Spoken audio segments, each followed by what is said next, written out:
akhirnya pemerintah itu bikin menguasai satu lahan lalu kemudian dibikin food estate. Food estate. Food estate. Jadi secara filosofi ini jauh sekali beda dengan food estate ya. Iya, kekhawatiran kami sih, terutama saya sama suami ya, food estate itu kan besar dan langsung mencaplok satu area yang ini siapa sih yang hidup di area itu sebelumnya gitu. Iya. Jadi mungkin koneksi yang mungkin kayak jejaring yang sudah ada baik di dalam tanah, di permukaan tanah, di langit mungkin juga ya, di udaranya gitu.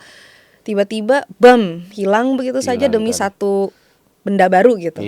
Itu yang kita ngerasa udah jauh banget tuh dari prinsip permaculture. Yang lokalnya hilang. Terus kayak kan udah ada sistemnya ya, kenapa dibikin baru gitu. Jadi kayak harus bergantung sama hal yang baru. Gitu, itu buat kami aneh. Buat kami aneh dan tidak masuk di akal gitu.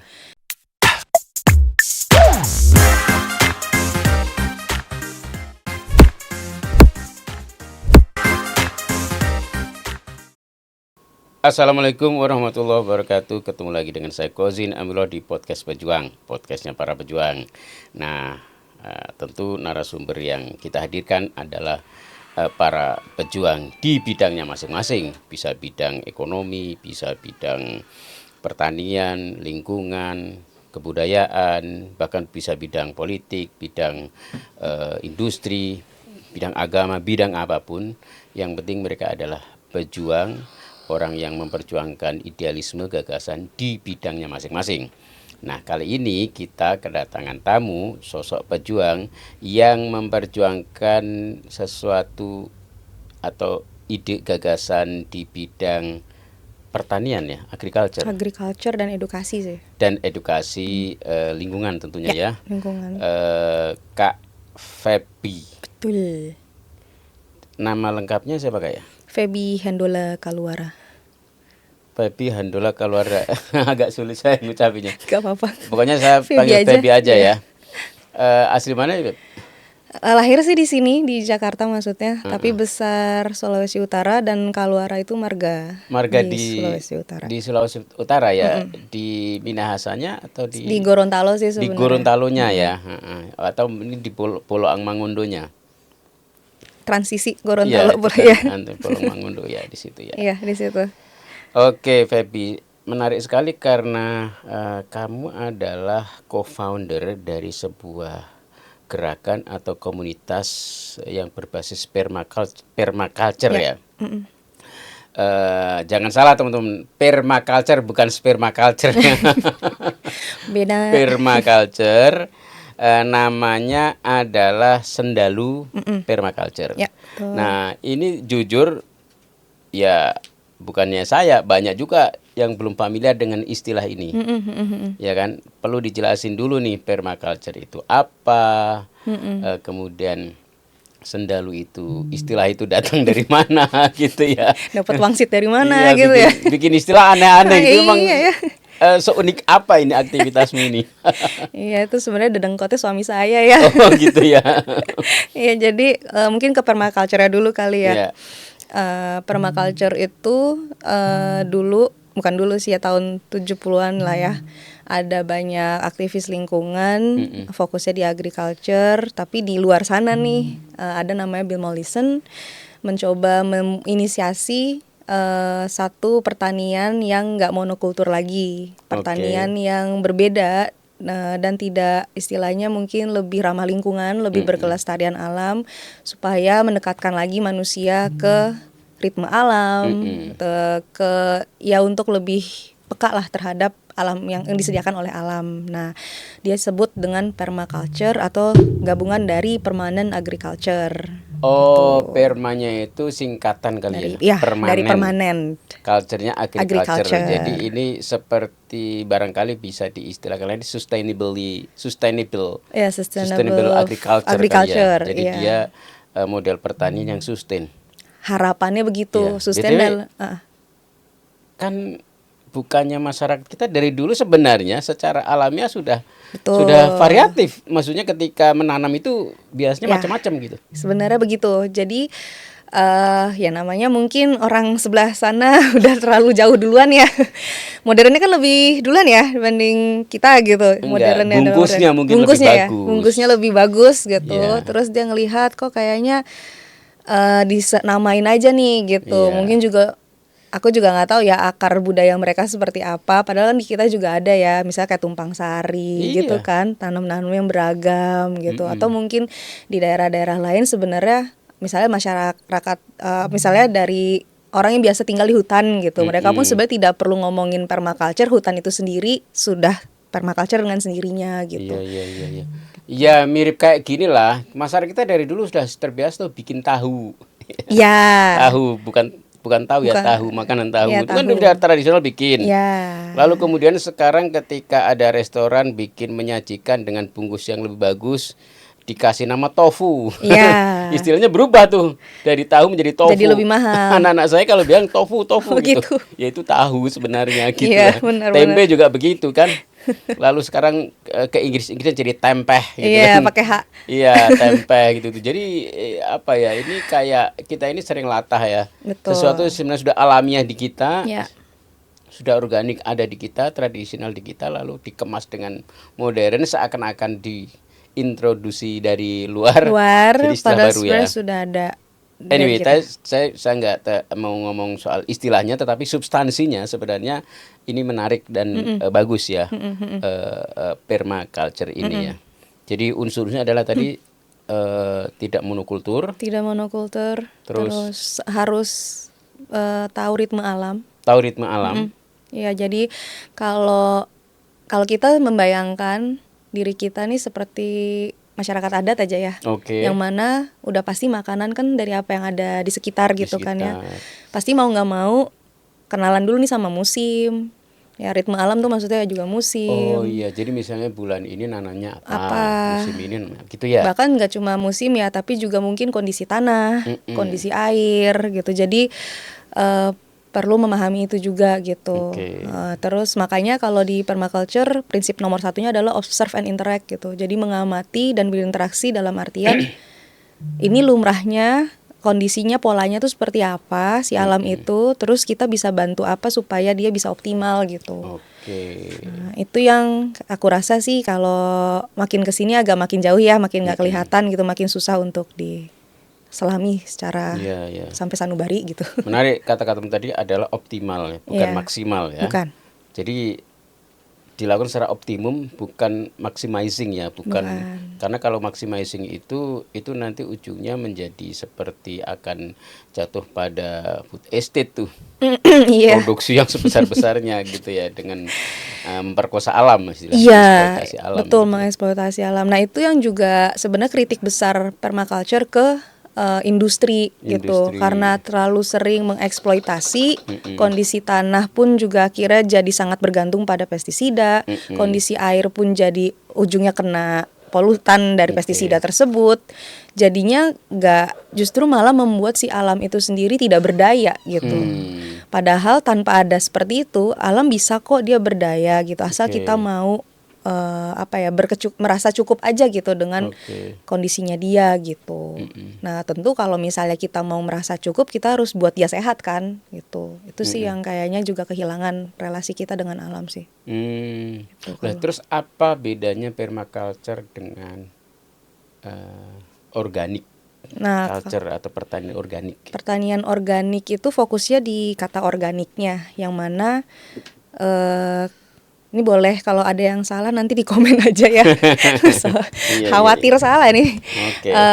Setahu saya untuk mencapai pertanian organik itu perlu sertifikasinya, ada penilaiannya, yang mana si tanah, air itu harus bebas dari kimia atau pestisida gitu. Nah, untuk permaculture justru malah tidak mau terjebak di sertifikasi tersebut. Justru dia, kalau saya sih lihatnya sejarahnya adalah dia menjadi alat untuk memberdayakan lagi tanah dan air, terlepas dia nanti organik atau tidak gitu. Oh, jadi kalau organik dia harus segala sesuatunya itu based on Ya, pure gitu. pure non chemical organik. Tapi kalau permaculture sebenarnya bisa mix ya. Bisa mix, Karena maksudnya dia fleksibel ya. mix adalah kondisi tanahnya kan sudah pasti kadang-kadang nggak semuanya itu pure bebas pestisida gitu kan. Justru permaculture tuh hadir untuk oke, nggak apa-apa nih udah kena pestisida, ayo kita revitalisasi gitu. Ayo kita pulihkan dulu. Nah, itu banyak mungkin pelatihan-pelatihan di bidang permaculture supaya si tanahnya pulih dulu gitu. Nah, kalau misalnya organik itu baru setelahnya, ketika nih tanahnya udah pulih, mungkin di entah berapa tahun ya, berapa puluh tahun mungkin, baru dia bisa masuk nih pertanian organik gitu. Jadi permaculture ini kalau dalam konteks misalnya di sebuah lokasi pertanian yang memang selama ini sudah sangat masif chemicals gitu, dia bisa menjadi semacam alat untuk penyembuh ya dari sakitnya tanah itu ya. Karena dia tidak stick pada harus organik, tapi ada proses. Ada proses, betul. Sticknya malah justru diproses. Karena kalau permaculture tuh fokusnya adalah dia slow, tapi konsisten sampai ya kita ngerti nih ternyata alam tuh sebenarnya butuhnya ini gitu. Sampai akhirnya dapat sesuatu yang bisa kita panen gitu. Iya. Makanya ada teman saya itu, teman dulu kakak angkatan saya dulu Fakultas Pertanian UGM. Nah, kakak angkatan ini bikin sebuah perusahaan yang dia fokusnya bikin pupuk. Nah, pupuknya ini mereknya NASA ya.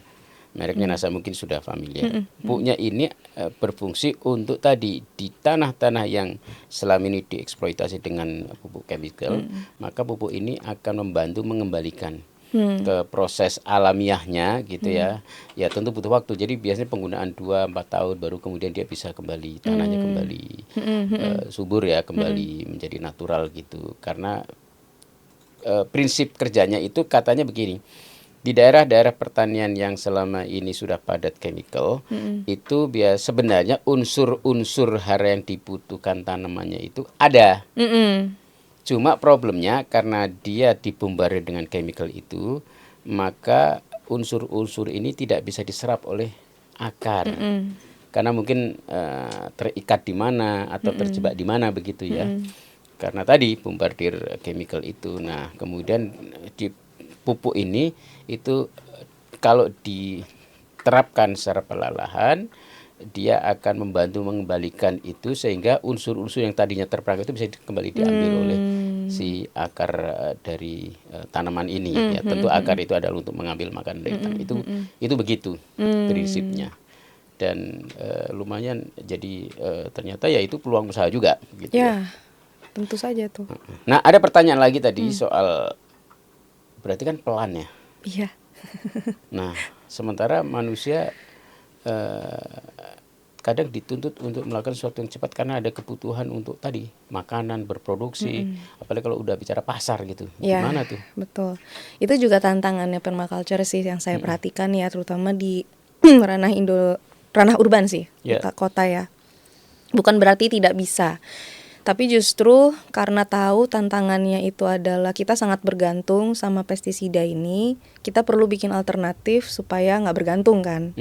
Nah makanya alternatif itu memang pelan, tapi kalau pelan ini dilakukan bersama-sama secara konsisten, sebenarnya bisa memberikan kemandirian atau ketahanan pangan gitu. Karena kalau ngelihat mungkin bisa di browsing kali ya nanti sama teman-teman gitu. Ada banyak kok beberapa jurnal yang menunjukkan kalau misalnya 10 tahun yang lalu bikin kolektif garden gitu ya, atau kebun kolektif dengan prinsip permaculture. Terus udah habis itu setelahnya masyarakat sekitar situ tidak perlu banyak membeli dari luar, sudah tahu kapan panen, sudah tahu kapan harus jualan dan seterusnya gitu. Nah, namun kan yang jadi tantangan sekarang adalah misalnya mungkin administrasi dari lahannya itu sendiri gitu. Ada nggak yang misalnya mau ada lahan-lahan kosong yang misalnya mau dipakai untuk kolektif gardening atau enggak gitu. Misalnya, atau bahkan kondisi tanah itu sendiri gitu, butuh waktu lagi gitu. Kalau nggak dimulai sesegera mungkin ini ya lama-lama waktunya habis ya. Keburu banyak yang terlalu banyak chemicalnya ketimbang si yang alternatif ini gitu. Berarti ya tidak hanya sekedar teknis bertaninya saja ya. Betul. ada unsur yang sosiologis, pengorganisasian masyarakat, Ya. begitu juga ya. Ya, betul. Kan tadi kan kebutuhan untuk bikin lahan kolektif dan sebagainya Ya. itu kan sesuatu yang rumit sekali tuh. Ya.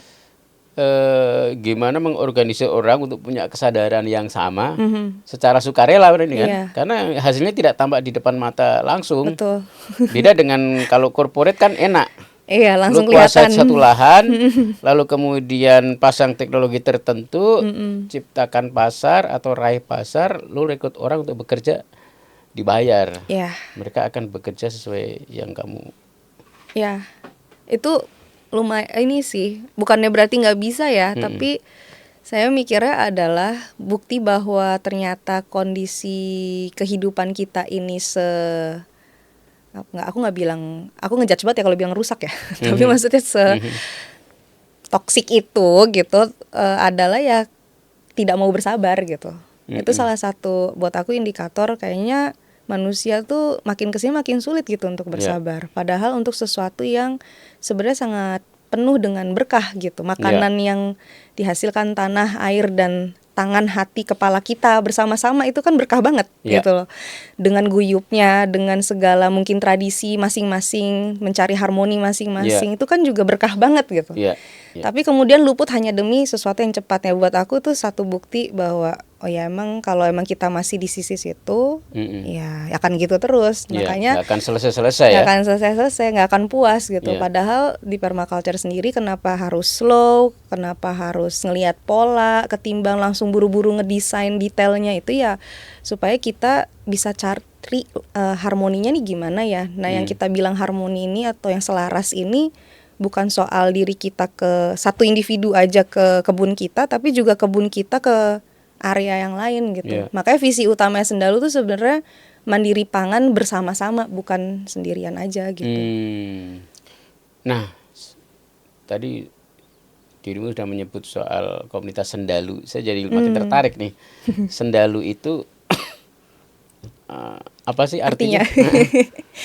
Nah ini Pak Gibran Ragari ya, yang ini suami saya yang ngasih nama sebenarnya. Kirain Gibran Raka Buming. Bukan. Bukan. Sebut saja Gibong. Ini bukan wakil presiden bukan. Suami saya bikin ini Sendalu itu katanya artinya istilah pelayaran yang mengarah ke angin yang sepoi-sepoi gitu. Emang maunya bukan sesuatu yang geradakan, bukan sesuatu yang kelihatan keras atau langsung progresif gitu, enggak, tapi emang ya udah perlahan-lahan gitu. Menarik. Karena itu bahasa mana itu? Orangnya nggak tahu sih, coba kita tanya ya Pak Gibran, bisa call a friend nggak?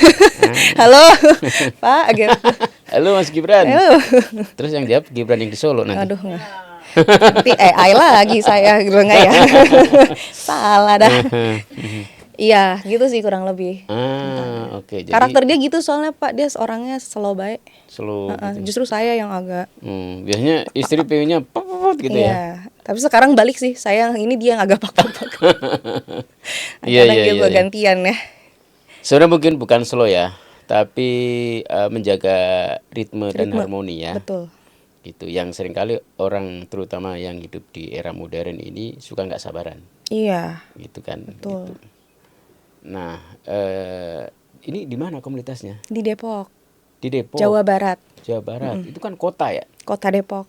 Kebayang nggak sih menerapkan permaculture di ekosistem sebuah perkotaan? Padahal di kota itu ada juga istilah namanya urban culture. Bedanya apa lagi tuh? Urban farming juga ada. Urban farming ya maksudnya. Itu juga ada. Iya. Gimana bedainnya ya?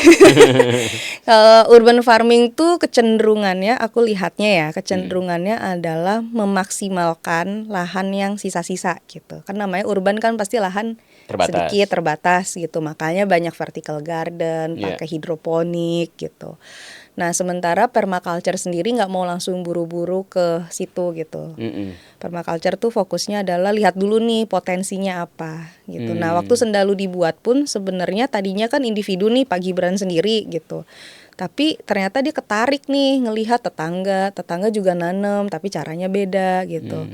Terus di kebun kita mungkin masih ada empang, tetangga empangnya jadiin kolam renang gitu kan juga tantangan ya. Terus ketika paling kerasa sih 2019, kanan kiri kering, kita doang yang masih ada air gitu, masih ada cadangan air tanah.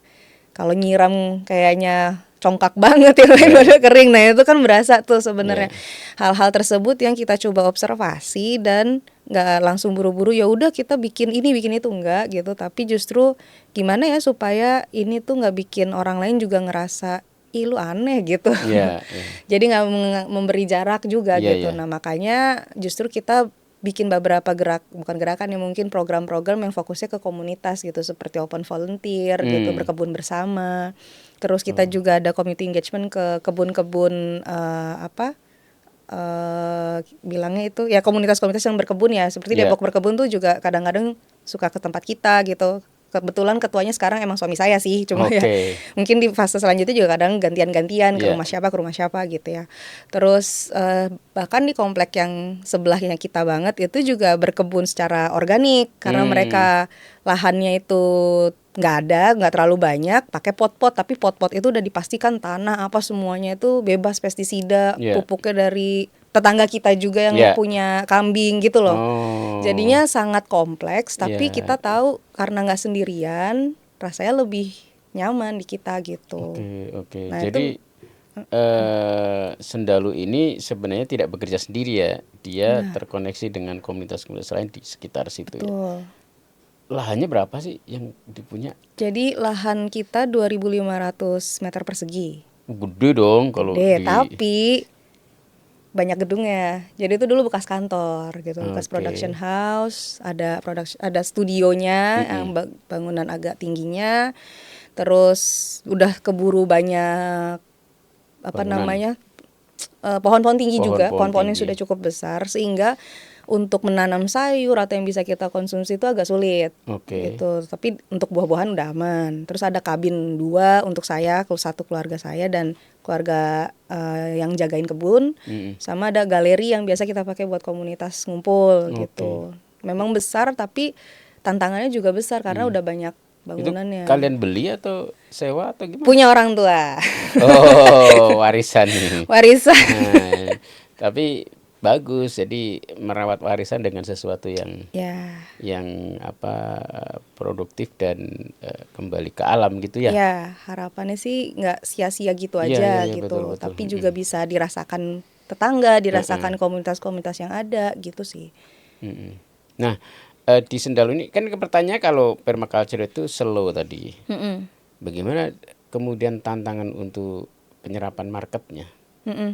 Menariknya adalah setidaknya mungkin di lingkaran yang kami kenal ya, itu punya caranya masing-masing beradaptasi dengan market ini gitu. Misalnya kalau kami kan akhirnya fokus ke edukasi ya, ngasih workshop tentang permaculture itu sendiri, tentang berkebun di pekarangan, tentang mengompos yang optimal, terus juga tentang air gitu. Terus untuk anak-anak juga lagi kami kembangkan gitu supaya anak-anak punya ruang bertumbuh yang lebih dekat dengan alam, bermain di luarnya lebih banyak gitu. Terus kalau ada juga yang fokusnya teman-teman kami fokusnya punya kebun yang cukup luas, digarap bareng-bareng. Begitu udah ada hasilnya dijual dengan bentuk udah terfermentasi jadi awet.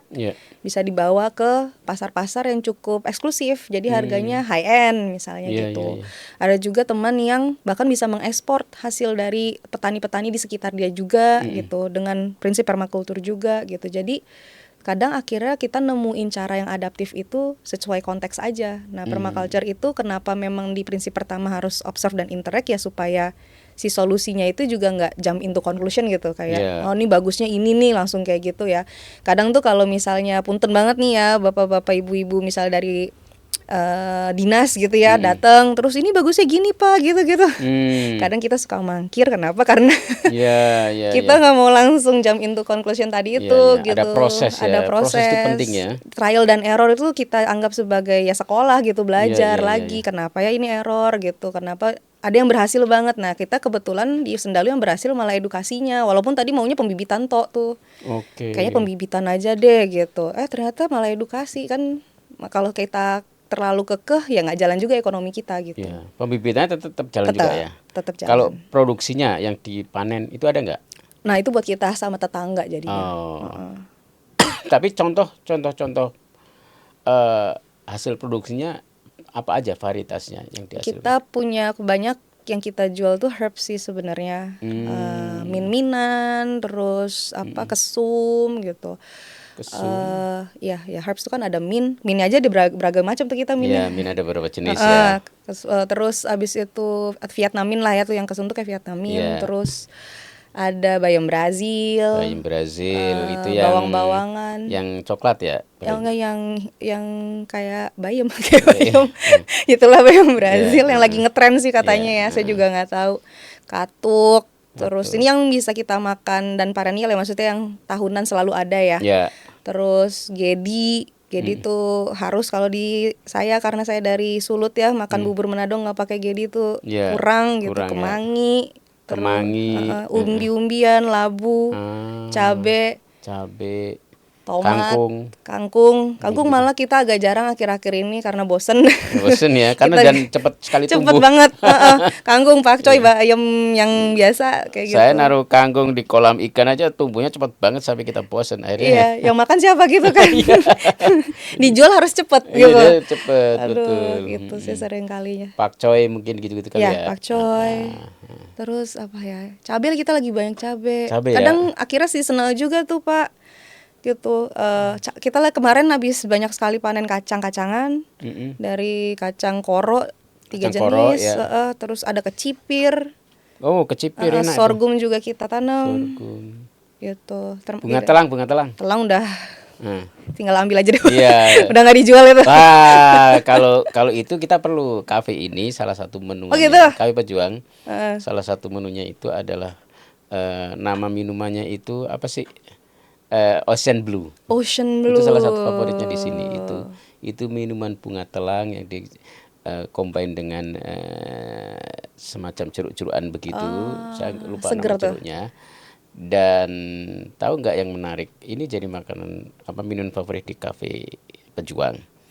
Tapi bahan bakunya itu ya karena kita tidak punya lahan cukup di rumah itu nanam, istri nanam, anak saya yang kadang main ini, kadang tidak cukup, sampai kita kadang harus hunting, gitu, merambah pagar orang di desa sebelah, karena kita tahu kadang, jadi di dekat sekolah anak saya itu ini kalau orangnya tahu mesti ketawa ya. Itu ada pagar yang ditumbuhin sama bunga telang. Jadi kadang kami nganter anak pulangnya itu sambil depel-depel ditutupin mobil gitu. Ngambil di situ supaya nggak ketahuan. Tahu gitu saya bawain ke sini tadi. Iya, itu telang. Jadi juga awet ya, kalau misalnya dikeringin aja pun awet gitu. Iya, dikeringin bisa. Paling emang telang paling resisten dia. Nah, itu. Ya ini intermezzo aja, jadi disitulah cara kami survival ya. Demi pasar. Iya, demi pasar di tengah keterbatasan bahan baku. Gitu. Ternyata dirimu punya banyak. Iya, kita bisa gitu, kerjasama aja gitu, benar-benar. Lah di rumah bisa bikin kafe juga, ada kafenya juga. Nah, kafe itu adalah salah satu yang kita udah bikin ininya, bisnis plan-nya sebenarnya. Sampai udah konsultasi ke temen yang emang punya background di bisnis, mentor kami lah di Yayasan Beringin. Sampai udah konsultasi, kafe bagus, optimal nih kayaknya kebunnya gitu. Yang bikin enggak adalah ketidakpercayaan dirian kami. Oh, ya udah nanti manajemen kafe Pejuang bisa ini nih. Gitu ya, bisa karena bantu. Malum nih, kita tuh suka masak tapi nggak pernah berani jual karena takutnya buat orang lain nggak enak gitu. Paling masakan kita tuh diicip secara halayak lebih banyak itu ketika volunteer gitu, atau ketika kelas kuda kecil tuh yang untuk anak-anak gitu, karena masak bareng, jadi kalau nggak enak ya salah bersama gitu. Gitu sih.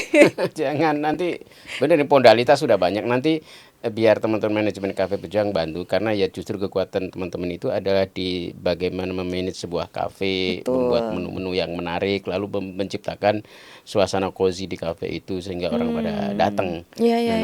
Dan kita terbiasa itu nularin ilmu ini, jadi kadang kita ngebantu entitas tertentu, nanti brandnya tidak harus sama, bisa macam-macam begitu. Tapi kita kasih ilmunya. Kolab.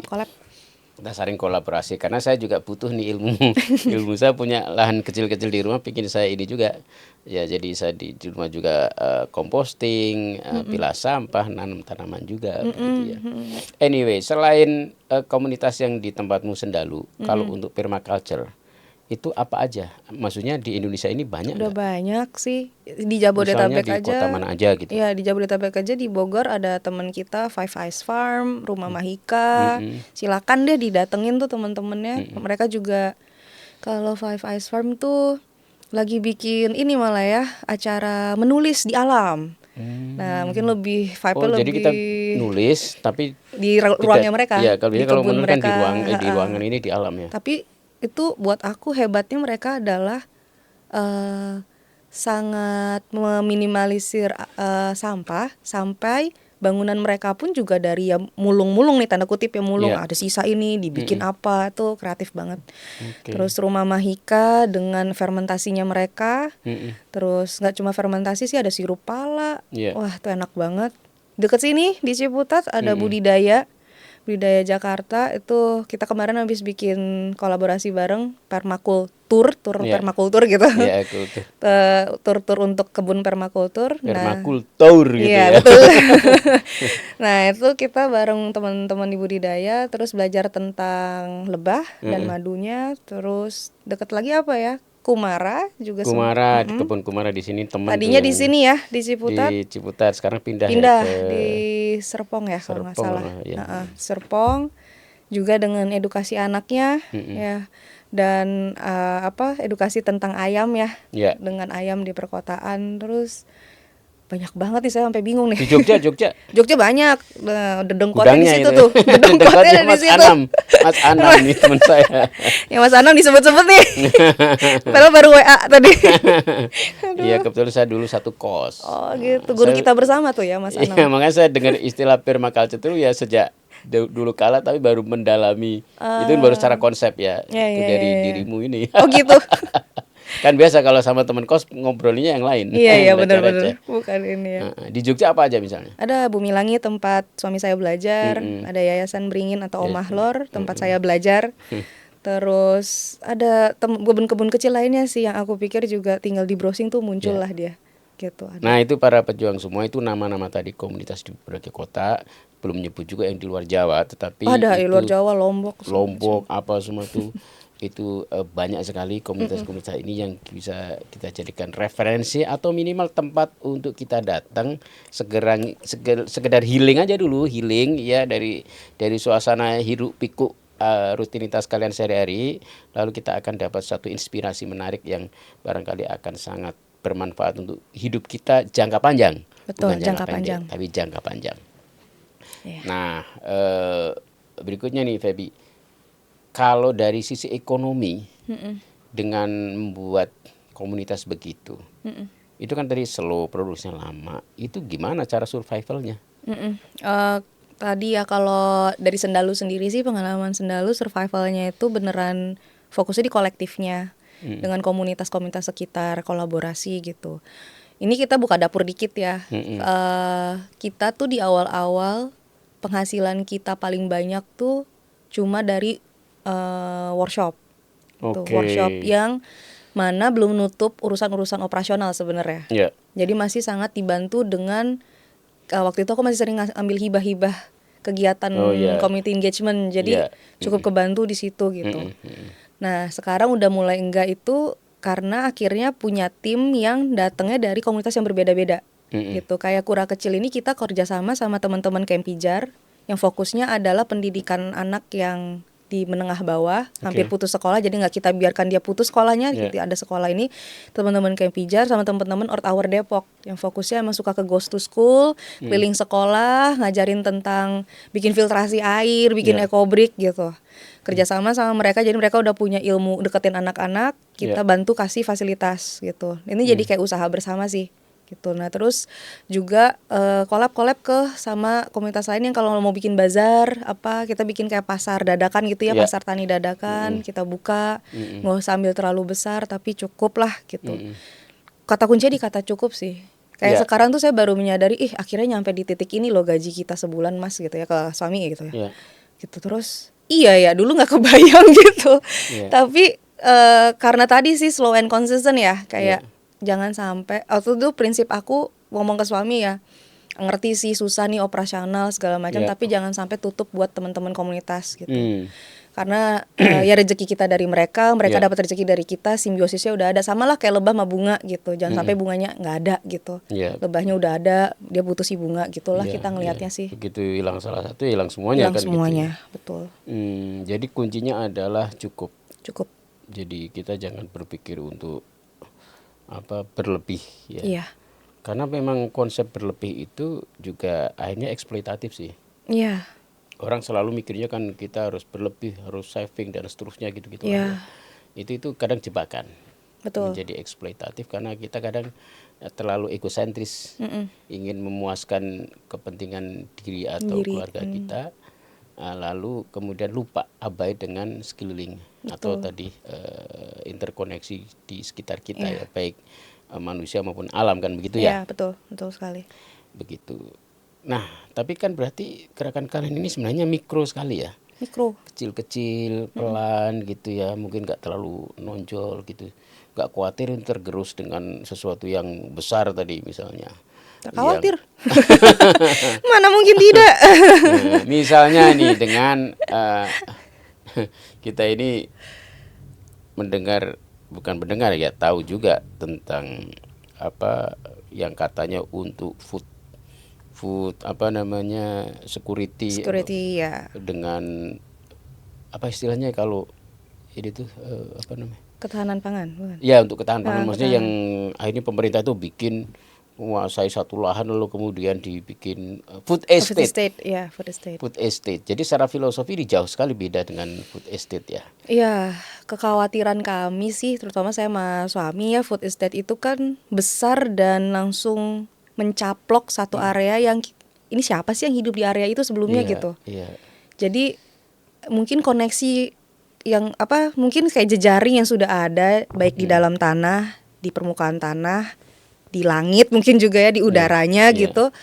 Tiba-tiba bam, hilang begitu saja demi kan. satu benda baru gitu. Iya. Itu yang kita ngerasa udah jauh banget tuh dari prinsip permaculture. Yang lokalnya hilang. Iya. Terus kayak kan udah ada sistemnya ya, kenapa Iya, dibikin baru dibikin baru. gitu. Jadi kayak harus bergantung sama hal yang baru. Gitu itu buat kami aneh. Iya. Buat kami aneh dan tidak masuk di akal gitu. Khawatir ya, jelas khawatir gitu, karena justru sebenarnya sumber belajar kami banyak dari hutan. Iya. Banyak dari teman-teman masyarakat adat gitu. Banyak dari juga tradisi. Ya aku baru akhir-akhir ini juga sih memang belajar dari nenek Uyut gitu ya. Ngeliat-liat lagi, inget-inget lagi gitu. Apa sih cara masak rendang aja misalnya. Mama saya dari Sumatera Barat, dari Jambi sih sebenarnya. Ternyata kan rendang itu variatif dan sangat bergantung pada apa yang ada di sekitarnya gitu. ya. Dan itu mengejutkan buat saya gitu. Untuk rendang yang sangat enak itu butuh sistem yang besar gitu. Bahkan di Solok kalau nggak salah rendang itu tuh resepnya sama semua. Nggak boleh ada yang beda gitu ya, entah kenapa gimana tradisinya nggak ada yang beda. Yang membedakan itu ya cuma dari si sumber di pekarangannya siapa gitu, dari sapinya siapa, ininya siapa gitu.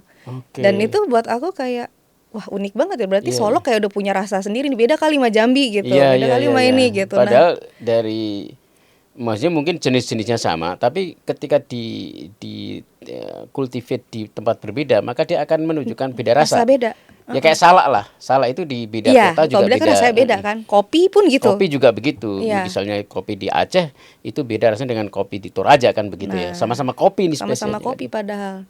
Nah, food estate ini menghilangkan keunikan tersebut gitu. Jadi saya sih lebih khawatirnya hilang ruang belajar, hilang mungkin tanaman-tanaman yang saya mungkin belum kenalan juga sama tuh tanaman karena di area yang jauh berbeda dari tempat saya tinggal gitu. Dan yang paling saya khawatirkan adalah anaknya anak saya itu nggak tahu sama sekali hutan tuh seperti apa bentuknya dari awal. Tanaman ini tuh nggak ada lagi. Hewan ini udah nggak ada lagi gitu sih. Dan belum tentu si varietas tunggal yang kemudian ditanam itu akan berlangsung lama. Ya. Karena bisa jadi ini trik awal untuk penguasaan suatu lahan. Nah, itu. Jadi saya curiga ini adalah bentuk model kolonialisme lokal. Dari pemerintah pusat terhadap masyarakat lokal. Karena ya judul awalnya sih seakan-akan ini ketahanan pangan dan seterusnya, tapi Pertanyaannya kenapa biasanya ngerjakan juga ada unsur tentara di situ. Iya, militer Ini masuk. mirip kayak dulu ketika zaman Belanda aja. Cuma beda Zaman oknum gitu ya. Beda oknum aja. Kalau dulu oknumnya itu rambut pirang, sekarang rambut hitam gitu loh. Nah, dulu kan begitu juga, tanah petani rakyat kemudian diseragamkan begitu ya. Lalu kemudian awalnya dikuasai untuk nanam tertentu. Awalnya mungkin masyarakat masih dipekerjakan begitu, tapi setelah 10 sekian tahun berikutnya berubah jadi industri juga. Iya. Jadi pabrik-pabrik kan begitu. Betul. Nah, jadi ada kekhawatiran saya. Ya lagi-lagi kita akhirnya yang ngomong politik. Ya karena food estate itu adalah produk dari kebijakan politik. Betul. Kan begitu. Artinya teman-teman itu sebenarnya mencoba melakukan penyadaran ya kepada masyarakat. Walaupun mungkin ya dianggap kecil. Dianggap nggak signifikan barangkali, mohon maaf. Tetapi jujur kalau dalam perjuangan menurut saya sih kita nggak bicara soal kecil atau besar, tapi bicara sesuatu yang dilakukan secara tadi. Saya admire dengan teman-teman, ada hal-hal yang saya pelajari soal kesabaran, kemudian mungkin bukan slow tapi merawat harmoni, menjaga harmoni sehingga bisa sustainabilitas. Kemudian komunal, ya kan? Unsurnya di situ saya lihat ya, komunal, kemudian diverse ya. Iya, keragaman itu penting. Di keberagaman itu sangat penting di permaculture. Sangat penting ya. Ya, salah satu prinsipnya gitu, beragam dan marginalized itu harus diangkat. Diangkat, betul. Disetarakan ya. Disetarakan. Ya, betul. Jadi misalnya kalau dalam konteks fisik gitu ya di kebun, pagar nih, biasa sering kali pagar udah tembok aja. Kita nggak mau, pagar tuh mestinya sesuatu yang hidup dan menghidupi yang sebelah. Betul. Gitu. Nah, tadi telang ya nggak apa-apa lah Bapak ambil. Walaupun ditutup pakai mobil kelihatan nggak ada. Iya. Sok Pak silakan. Kalau saya mah jadi ya punya telang. Gitu. Pagar ini penting. Ini filosofi orang yang tinggal di kota besar.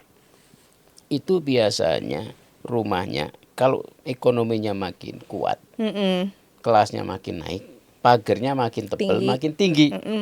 Betul. Itu. Ini yang membuat saya juga akhirnya waktu saya kredit rumah dan akhirnya bisa memiliki rumah walaupun masih kredit, yang pertama kali saya lakukan adalah saya bongkar pagar rumah, saya buka pintu gerbangnya. Supaya apa? Supaya nyatu dengan masyarakat. Karena saya merasa pagar itu tidak harus fisik. Tapi pagar sosial itu lebih penting, lebih aman. Buktinya apa? Justru setelah saya buka pagarnya, saya interaksi dengan warga setempat dan mereka biasa main malah nggak pernah kecurian. Ya, betul. Itu mindset menurut saya benar. Dan sepakat. Belajar dari konsepmu tadi, ya pagar itu bisa dalam bentuk wall, pagar tebal dalam bentuk konkret, dinding, bangunan, bisa juga tanaman kan gitu. Tanaman. Orang dulu juga batasi lahan pakai patok doang ya. Iya. Kadang pakai tanaman juga ya. Iya, pakai tanaman yang kayak pepaya Jepang gitu kan. Iya. Ya pokoknya punya saya gitu. Saya gitu ya. Betul. Gitu. Nah, saya kira karena sudah lebih dari 30 menit. Ini karena keasikan ngobrol jadi melebihi standar durasi dari podcast Berjuang. Melebihi 30 menit artinya ini memang asik. Nah, sebelum ditutup mungkin Feby ada pesan-pesan nanti di kamera ini ya kepada teman-teman audiens. Silakan. Kalau aku bilang pesannya bersabarlah kayak apa ya? Enggak sih. Aku mau mengajak teman-teman tidak harus langsung memahami permaculture, tapi mungkin satu persatu yuk kita melangkah bersama untuk balik lagi ngelihat alam ini butuh apa gitu. Kita bukan sesuatu yang lepas dari alam, kita sangat butuh alam bahkan. Nah, kalau alam itu udah menyediakan sesuatu yang berlimpah ke kita, semestinya kita juga memberikan sesuatu yang berlimpah ke alam. Jadi kalau mau kembali melestarikan diri dengan alam, ayo bareng-bareng. Sama follow sendalu.permaculture. Nah, akunnya apa akunnya? Nanti kita tulis ya di sini ya. Sendalu.permaculture. Sendalu.permaculture. Jadi follow juga teman-teman sebelum kita tutup juga para pejuang jangan lupa juga ya subscribe podcast Berjuang supaya Anda bisa dapat update diskusi informasi yang berkualitas dari podcast Berjuang. Kita tutup, berjuang bukan hadapi.